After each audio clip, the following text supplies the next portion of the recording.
বিসমিল্লাহির রহমানির রহিম। আমি শেখ মিজানুর রহমান, প্রভাষক, ইসলামী ইতিহাস ও সংস্কৃতি, দিনরাত ডিগ্রি মহাবিদ্যালয়।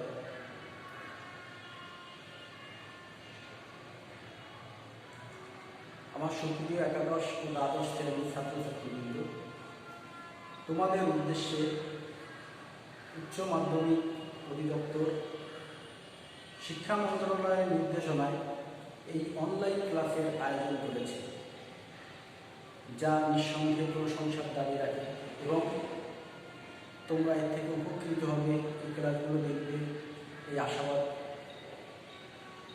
আশা আমি রাখছি। আজকে আমি যে বিষয়টা নিয়ে আলোচনা করব তা হচ্ছে ইসলামের ইতিহাসের দ্বাদশ শ্রেণী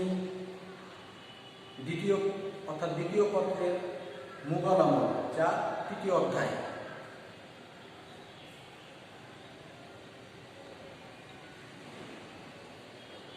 মুঘল আমল সম্পর্কে আলোচনা করতে গেলে আগে আমাদের জানতে হবে মুঘল শব্দের অর্থ কি, শাব্দিক অর্থ। মুঘল শব্দটা কিভাবে আসলো?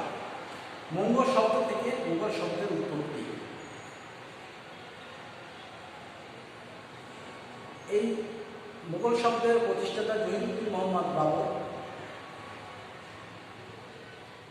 1483 খ্রিস্টাব্দে জন্মগ্রহণ করেন, যার পিতার নাম ছিল ওমর শেখ মির্জা, মাতার নাম ছিল কুতুলুক নিগার খানম। জহিরুদ্দিন মোহাম্মদের বাবরের পিতা ওমর শেখ মির্জা ইতিহাস বিখ্যাত চেঙ্গিস খানের বংশধর ছিলেন এবং মাতা কুতুলুক নিগার খানম ইতিহাস বিখ্যাত চেঙ্গিস খানের বংশধর ছিল, যার কারণে বাবরের শরীরে দুটি রাজ্য বিজেতা সমর নায়ক, যাদের রক্তের ধারা প্রবাহিত হচ্ছিল। বাবর বাল্যকালে সমর বিদ্যা অর্থাৎ যুদ্ধ কৌশল শিক্ষা, তিনি বিভিন্ন শিক্ষা লাভ করেন। তার ভিতরে তিনি বিভিন্ন ভাষায় তার দক্ষতা ছিল, ভাষা জ্ঞান ছিল, তার বিভিন্ন ভাষা তিনি জানতেন। জহিরুদ্দিন মোহাম্মদ বাবর ছোটবেলা থেকে নম্র ও বিনয়ী স্বভাবের ছিলেন।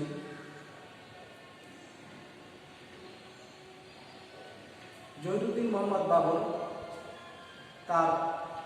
ওনার পিতাকে হারান মাত্র 11 বছর বয়সে, যখন 1494 খ্রিস্টাব্দে মাত্র 11 বছর বয়সে ওমর শেখ মির্জা, তিনি ফরগানার অধিপতি ছিলেন, তিনি মারা যান। পিতার মৃত্যুর পর তিনি ফরগানার দায়িত্ব গ্রহণ করেন। তার দায়িত্ব গ্রহণের পর তার নানান রকম জটিলতার মুখোমুখি হতে হয়। সেই জটিলতাগুলো তিনি অত্যন্ত কৌশলে অতিক্রম করেন। ভারতীয় উপমহাদেশে ইসলামের ইতিহাসে মুঘলদের আবির্ভাব নিঃসন্দেহে এক গৌরব উজ্জ্বল অধ্যায়।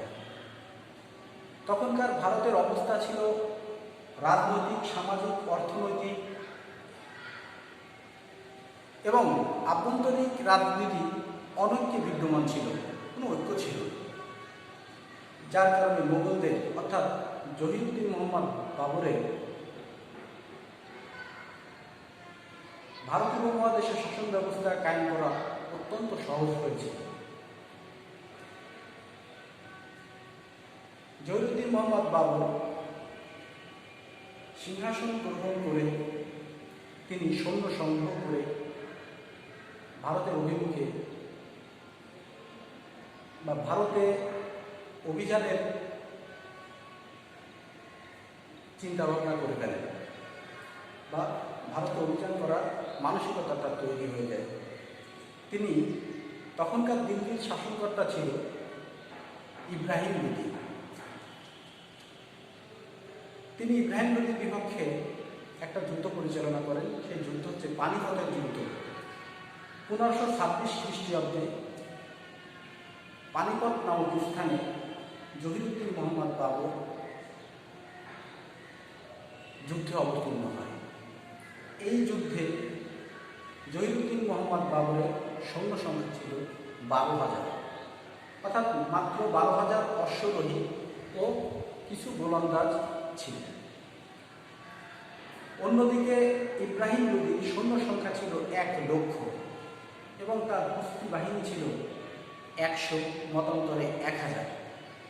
ঐতিহাসিকদের মধ্যে এই বিষয়টা নিয়ে মতবিরোধ রয়েছে, তবে অধিক গ্রহণযোগ্য তার 100 হস্তি বাহিনী ছিল। জহিরুদ্দিন মোহাম্মদ বাবর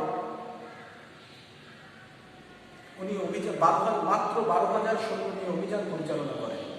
এই অভিযানে সর্বপ্রথম পানিপথের প্রথম যুদ্ধে মধ্যযুগের ইতিহাসে সর্বপ্রথম গোলার অর্থাৎ আগ্নেয় অস্ত্রের ব্যবহার আমরা লক্ষ্য করি। জহিরুদ্দিন মোহাম্মদ বাবর এই যুদ্ধে অংশগ্রহণ করেন এবং অত্যন্ত কৌশল অবলম্বন করে এই যুদ্ধে জয়লাভ করেন। এই যুদ্ধে 50,000-এর মতো আফগান সৈন্য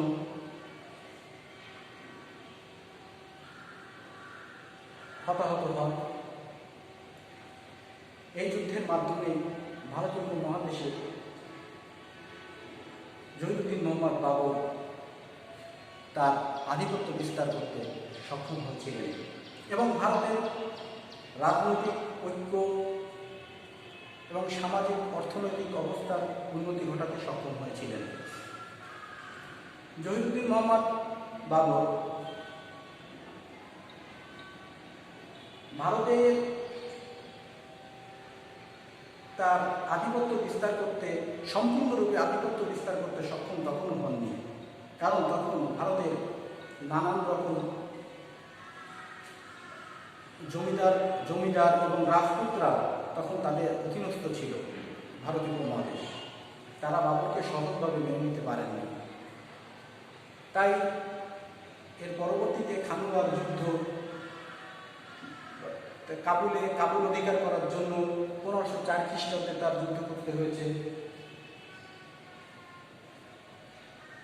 জহিরুদ্দিন মোহাম্মদ বাবর অর্থাৎ মুঘল সাম্রাজ্যের মোট 6 জন শাসক অত্যন্ত বীরত্বের সাথে শাসন ব্যবস্থা কায়েম করেছিল। তার ভিতরে ছিল সম্রাট বাবর, সম্রাট হুমায়ুন, সম্রাট আকবর, সম্রাট জাহাঙ্গীর, সম্রাট শাহজাহান ও সম্রাট আওরঙ্গজেব। জহিরুদ্দিন মোহাম্মদ বাবর এর পরবর্তীতে কাবুল অধিকার করেছিলেন বা তিনি সম্পূর্ণরূপে ভারতের আধিপত্য বিস্তার করতে সক্ষম হয়েছিলেন। আজ এই পর্যন্ত। পরবর্তী ক্লাসে আমরা আলোচনা করব সম্রাট বাবর, যিনি মুঘল সাম্রাজ্যের প্রতিষ্ঠাতা, যিনি ভারতীয় উপমহাদেশের সর্বপ্রথম মুঘল সাম্রাজ্য প্রতিষ্ঠা করেছিলেন, তার আত্মজীবন, তার ঘটনাবহুল জীবন ও আকবরের জন্ম পরিচয় ইত্যাদি